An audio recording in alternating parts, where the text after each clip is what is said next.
Hey, what's up? This is Ricardo, and in this video I'll show you how to remove the display assembly on a Dell Inspiron 7572.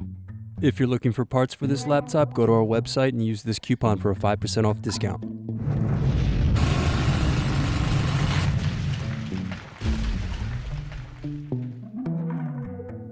First unscrew, then remove bottom base.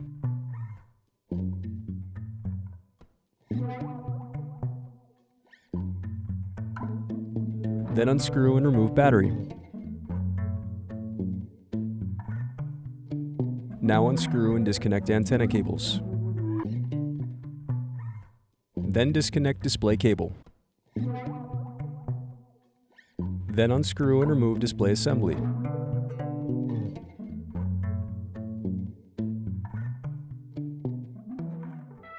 Thanks for watching. Don't forget to like and subscribe if you enjoyed this video. And if you need more, check out this playlist to watch other tutorials for your laptop. You can also click here to find parts for your laptop at partspeople.com.